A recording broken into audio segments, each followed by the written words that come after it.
pengetahuan sendiri, kemudian peluang ada, terus apa, segmen yang mana yang mau dimasukkan.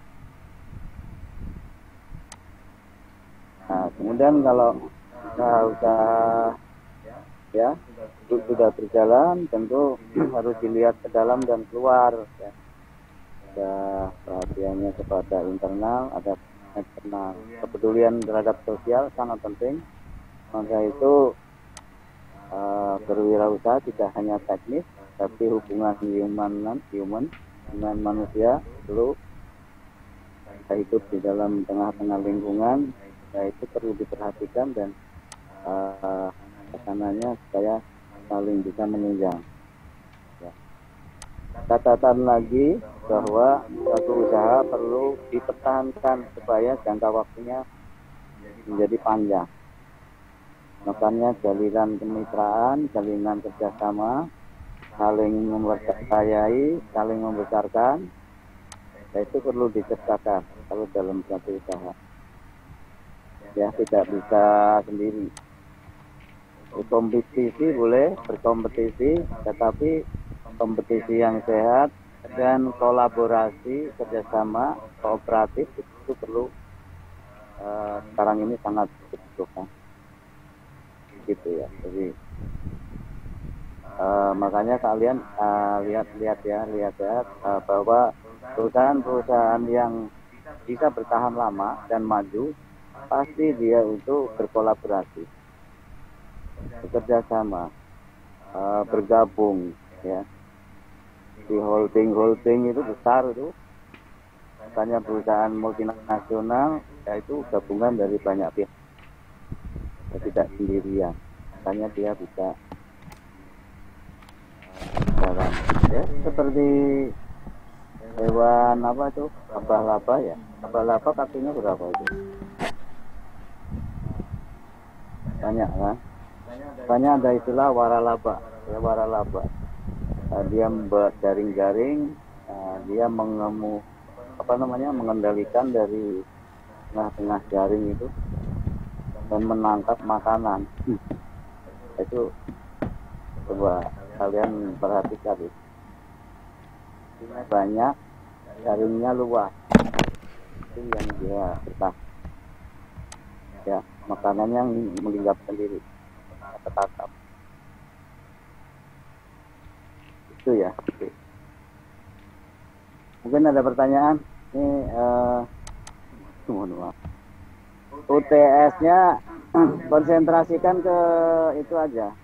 Ini yang sekelumit ya Bapak sampaikan ini jadi catatan, dan saya yakin kalian sudah punya kemampuan itu, dituangkan dalam UTS.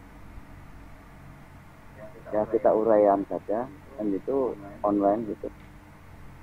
Nanti bahannya saya kirim ya untuk dibaca. Di bahan yang garis besarnya saja. Mungkin di Pak Manu juga nanti membuat apa yang akan dijadikan untuk UTS itu. Silakan kalau mau ada yang bertanya. Mumpung saya masih berhenti nih. Silakan.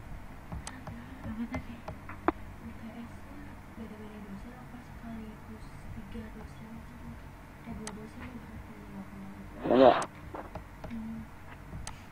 Bapak izin tanya, kalau buat UTS-nya itu digabung semua dosen di satu soal itu atau beda-beda Pak?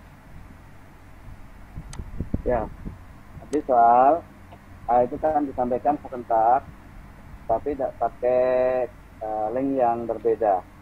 Jadi pada saat mengerjakan, mengupload, sudah selesai mengerjakan kan diupload tuh di Gform, bentuknya Gform. Nah, nanti ngisi di situ, diupload di situ sesuai dengan dosen yang membuat soal tadi, nanti langsung nyampe ke dosennya gitu. Jadi nggak disatukan di satu link gitu. Kira-kira seperti itu. Jadi ada nanti soalnya disampaikan melalui online Bepom, nah kemudian kalian menjawab melalui lembar jawaban tersendiri, nggak usah diketik ya. Tapi nggak tahu Pak Manu soalnya modelnya seperti apa ya, saya belum ya. Kalau bayangannya seperti itu, jadi kerjakan di kertas sendiri, nanti di-scan, terus di-upload di Bepomnya.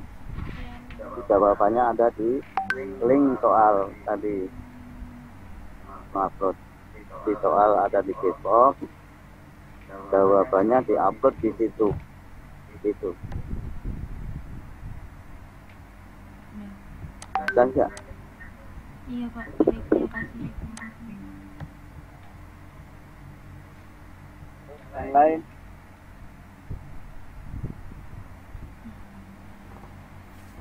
Ini bentrok, ini ada. Ya, silakan. Lain ada.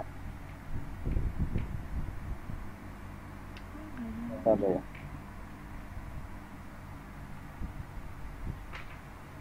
Itu kalau yang tugas Pak Manu gimana? Kan tanya jualan ya? Iya Pak. Iya Pak. Terus Ya nggak terus sampai sekarang. ada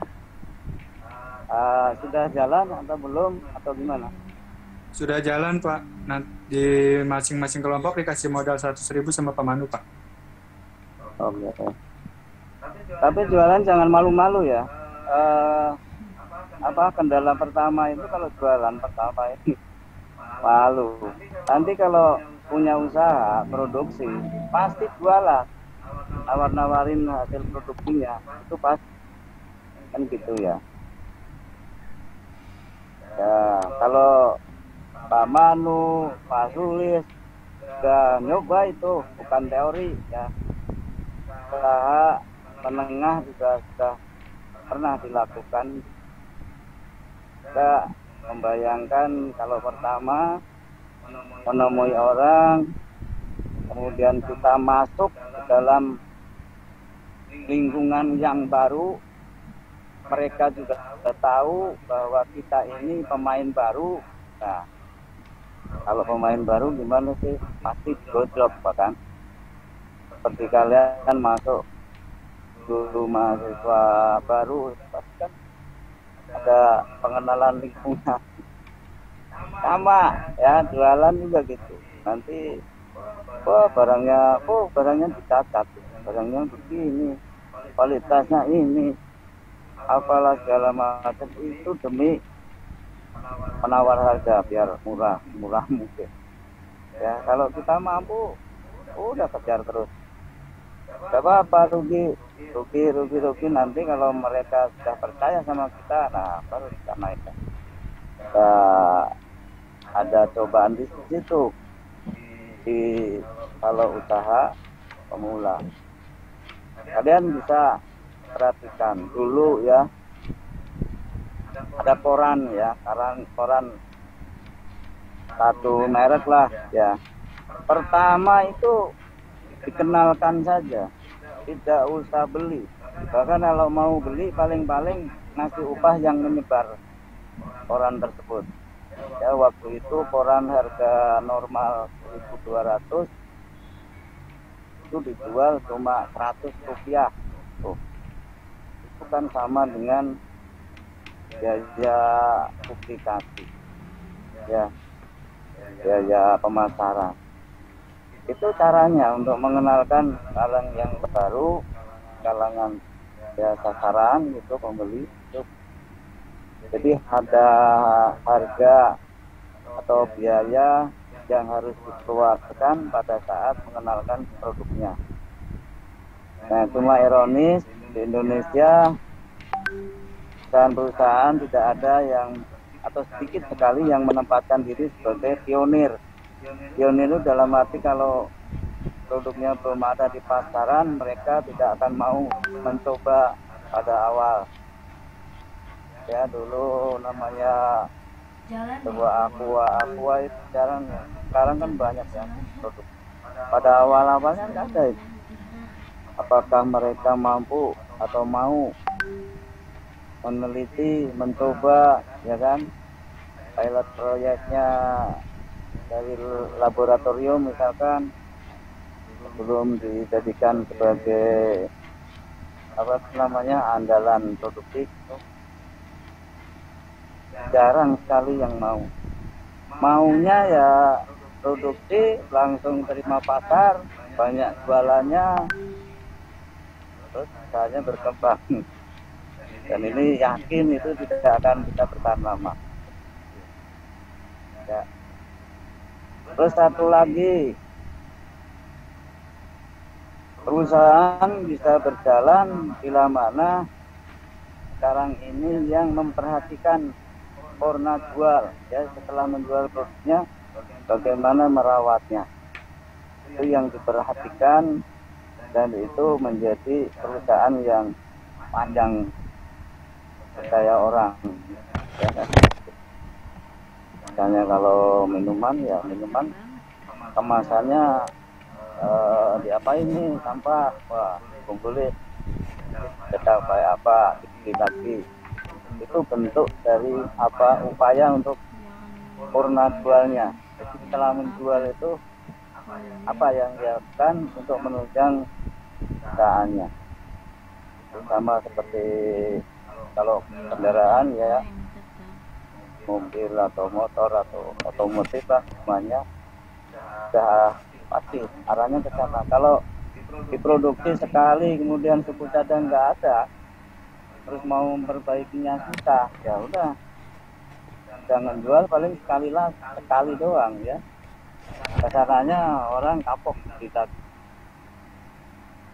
Hanya banyak yang bangkrut karena tidak memperhatikan dari sisi pernah jual. Makanya kalau kalian punya perusahaan ya harus pikirkan produksi ciptakan.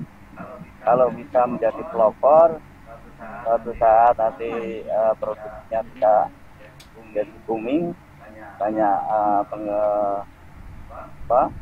pemakai, dan yang bisa bertahan itu adalah bagaimana untuk memperhatikan setelah jual,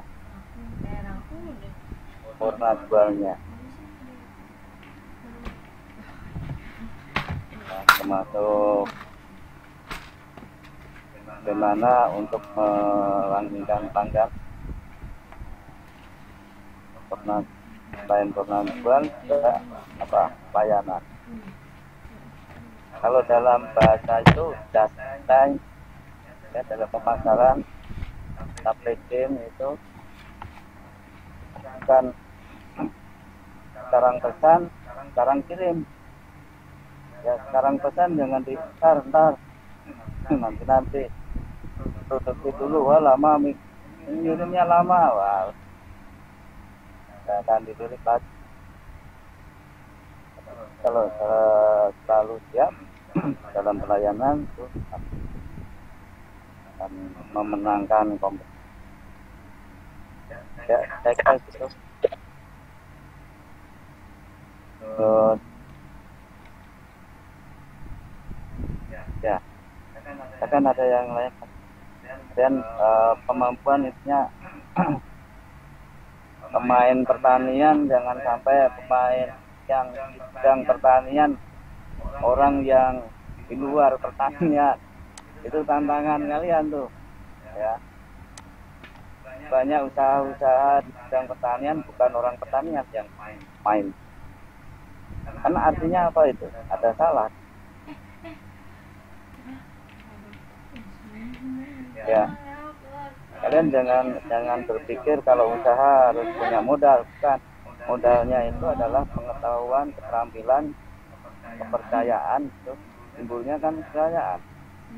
Orang yang punya ilmu mencari orang yang punya duit. Nah, kalian harus terampil dalam membuat proposal.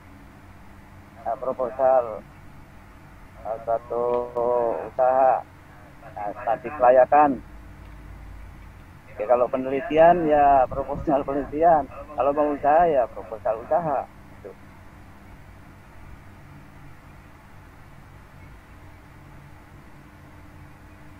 Ya, ada lagi enggak? Ya udah. Apa lagi? Ada ya. Ini mumpung masih ada nih artis. PJ, Pak, PJ. izin mau nanya Pak, untuk absennya ini gimana Pak?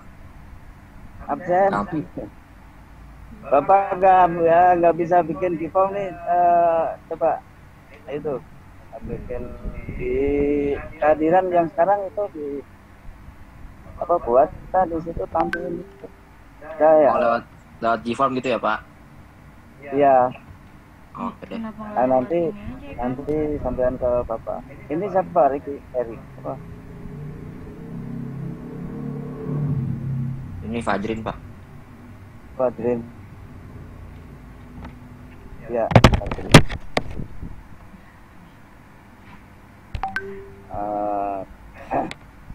Ya, jangan ditutup dulu itu supaya bisa diakses itu.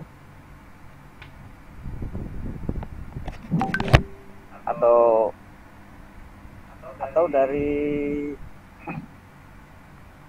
apa ini peserta Zoom ini bisa. Absen.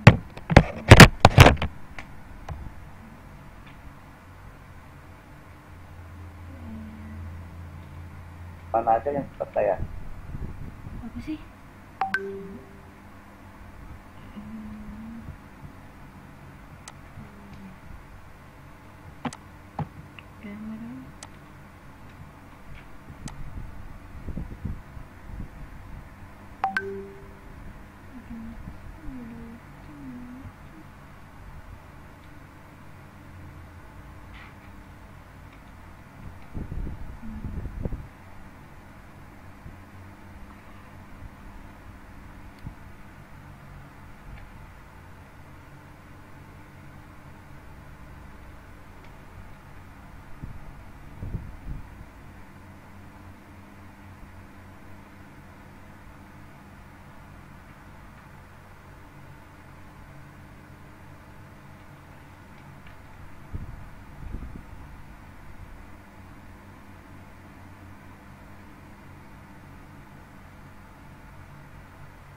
Saya belum, Rin.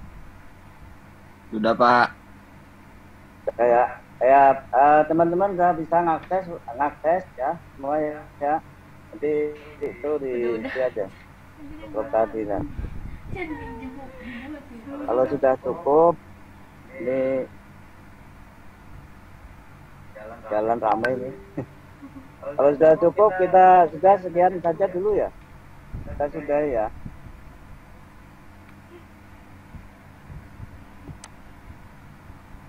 Apa sih? Ngomong apa dia? Udah dulu Cina.